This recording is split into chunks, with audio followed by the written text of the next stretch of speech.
बाबा सिद्दीकी की हत्या बहुत ही दुखद है। कांग्रेस पार्टी के राष्ट्रीय अध्यक्ष मल्लिकार्जुन खड़गे जी ने, नेता प्रतिपक्ष लोकसभा में आदरणीय राहुल गांधी जी ने ट्वीट करके अपनी संवेदना परिवार के प्रति और एक निष्पक्ष जांच की मांग की है। मैं महाराष्ट्र से सांसद हूं और कल की घटना से बहुत हैरत में हूं कि मुंबई, जो कि इस देश की आर्थिक राजधानी है, जो राज्य चुनावी मोड में है, जहां इंटेलिजेंस से लेकर के तमाम एजेंसियां सक्रिय हैं, वहां सरकार से जुड़ा हुआ एक हाई प्रोफाइल नेता, जिसे 15 दिन पहले सूत्र बताते हैं मीडिया के कि धमकी मिली, उसके बाद उनकी सुरक्षा बढ़ाई गई, उसे सरेआम दिन दहाड़े गोलियों से भून दिया जाता है, उसकी हत्या हो जाती है। अगर सरकार अपने नेताओं को सुरक्षा दे पाने में असमर्थ है तो फिर मुंबई और महाराष्ट्र की जनता को कैसे सुरक्षा दे सकती है? सबसे बड़ा सवाल यह है। बाबा सिद्दीकी कोई आम व्यक्ति नहीं थे, 3 बार के विधायक, मंत्री, मौजूदा समय में उनका बेटा विधायक, और सरकार जो डबल इंजन नहीं बल्कि ट्रिपल इंजन है महाराष्ट्र की सरकार में, उसके एक इंजन यानी कि अजीत पवार जी के करीबी नेताओं में से थे, उनकी हत्या हुई सरेआम। यह महाराष्ट्र में कानून व्यवस्था रसातल में जाने का सबसे बड़ा परिणाम है।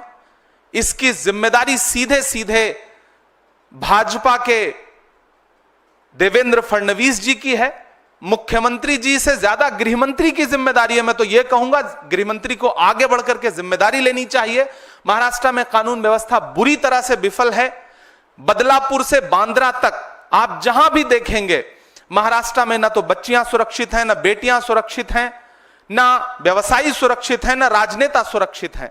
महाराष्ट्र पूरी तरह से कानून व्यवस्था के नाम पर कोलैप्स हो चुका है, जिसका जिक्र राहुल गांधी जी ने भी किया है, मल्लिकार्जुन खड़गे जी ने भी किया है। हम कांग्रेस पार्टी की तरफ से एक निष्पक्ष जांच की मांग करते हैं, पारदर्शी जांच की मांग करते हैं, ताकि अलग अलग कहानियों के बजाय जो सच्ची बात है वो निकल करके सामने आ सके और जो इसके दोषी हैं उन्हें सजा मिल सके। बहुत दुखद घटना है। मुंबई और महाराष्ट्र के लोग डरे हुए हैं इस घटना से। लगातार लोग जो फीडबैक दे रहे हैं, जो उनकी सूचनाएं आ रही हैं, फोन कर रहे हैं कि इस घटना ने उन्हें चौंका दिया है।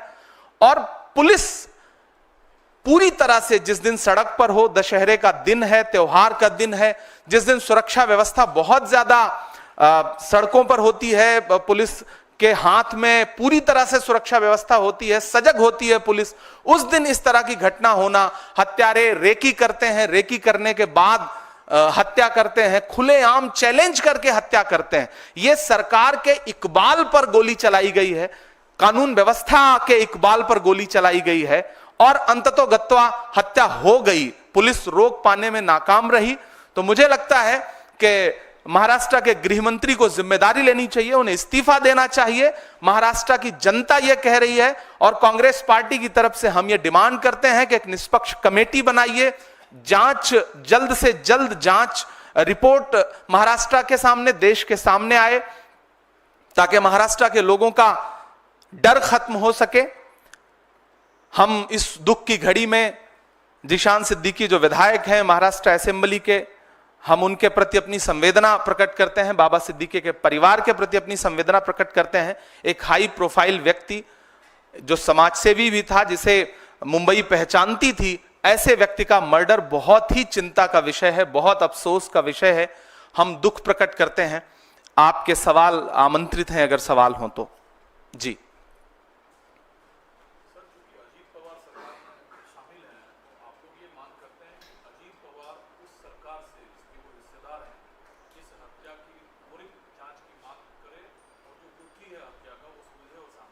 नहीं, सिर्फ अजीत पवार जी को तो मांग करनी ही चाहिए, वो उनकी पार्टी के एक इंपॉर्टेंट नेता थे, लेकिन देश का हर विपक्षी दल मांग कर रहा है कि डबल इंजन, ट्रिपल इंजन की सरकार कर क्या रही है। सबसे पहला तो हम अजीत पवार जी पे से प्रश्न ना पूछ के हम देवेंद्र फडणवीस जी से सवाल पूछे ना, हम शिंदे जी से सवाल पूछे ना कि उनकी पुलिस क्या कर रही है, उनका प्रशासन क्या कर रहा है। हम सवाल को घुमाते क्यों है? हमें तो सीधे सीधे महाराष्ट्र की सरकार से, वहां के गृहमंत्री से सवाल पूछना है कि कैसे हत्या हुई, बाकायदा चैलेंज करके हत्या हुई। तो ये तो सीधे सीधे आपकी जिम्मेदारी, आगे बढ़िए, जवाबदेही लीजिए। अजीत पवार जी सवाल पूछे ही पूछे, हम सारे लोग सवाल पूछ रहे हैं, मीडिया भी सवाल पूछे कि अगर जंगल राज ये नहीं है तो फिर जंगल राज किसे कहते हैं? दिन दहाड़े हत्या हो रही है, मुंबई जैसे, बांद्रा जैसे पॉश इलाके में हत्या हो रही है, तो फिर जंगल राज तो यही है ना? क्या फिर जंगल राज सिर्फ गैर शासित भाजपा राज्यों के लिए शब्द इजाद किया गया है? असल में तो जंगल राज यही है जो महाराष्ट्र में, मुंबई में कल दिखाई पड़ा।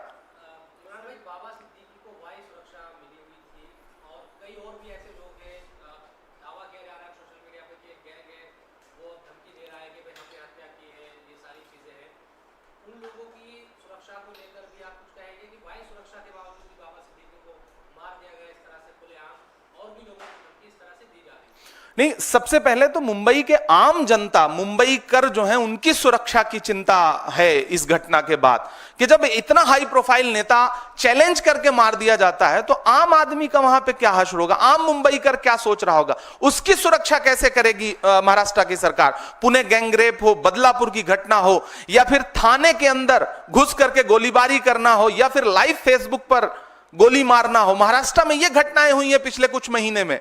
तो आम जो जनता है, मुंबई कर है, जो महाराष्ट्र के आम लोग हैं, उनकी सुरक्षा सबसे बड़ा चिंता का विषय है।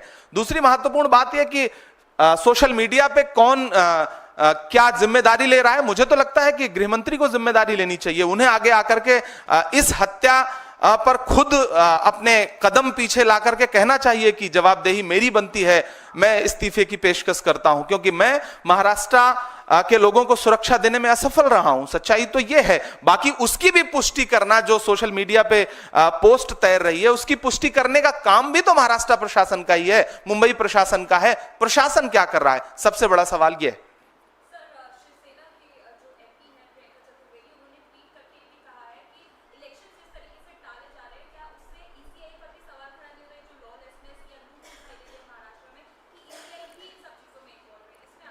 देखिए, मुख्य चुनाव आयुक्त महोदय मुंबई का दौरा करते हैं, महाराष्ट्र का दौरा करते हैं।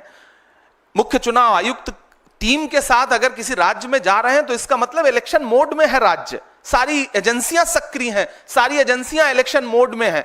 ऐसे में जब सारी एजेंसियां सक्रिय हैं, उसके बाद इतनी बड़ी घटना हो रही है, तो यह तो बहुत बड़ा सवालिया निशान है, न सिर्फ राज्य के प्रशासन पर बल्कि केंद्र के प्रशासन पर भी बहुत बड़ा सवालिया निशान है।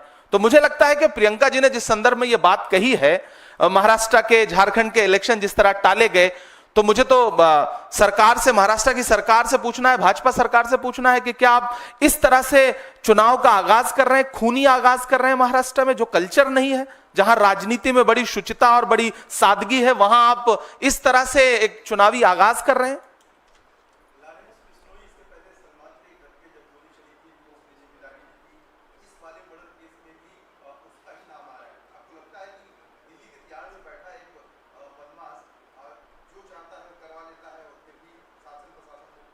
मुझे लगता है कि देश के गृह मंत्री से यह सवाल पूछा जाना चाहिए, अमित शाह जी से यह सवाल पूछा जाना चाहिए, महाराष्ट्र के गृह मंत्री से यह सवाल पूछा जाना चाहिए कि अगर कोई इस तरह से आगे आके जिम्मेदारी लेना है, जिसकी सत्यता अभी तक सामने नहीं आई है, घरों की राख फिर देखेंगे, पहले देखना यह है घरों को फूंक देने का इशारा कौन करता है, तो इसके पीछे असली कहानी क्या है वो देश के सामने तब आए जब जांच एजेंसियां एक कमेटी बना करके निष्पक्ष जांच रिपोर्ट देश के सामने रखें, तब मुझे लगता है कि ज्यादा बेहतर जांच और पारदर्शिता सामने आ सकेगी। अभी तो सबसे बड़ा सवाल, अगर कोई जिम्मेदारी ले रहा है तो सबसे बड़ा सवाल देश के गृह मंत्री का है कि किसी बाहर बैठ के, किसी दूसरे राज्य की जेल में बैठ के कोई इतनी बड़ी घटना अंजाम दे रहा है, तो गृह मंत्री से सवाल है, दोनों गृह मंत्रियों की जवाबदेही है।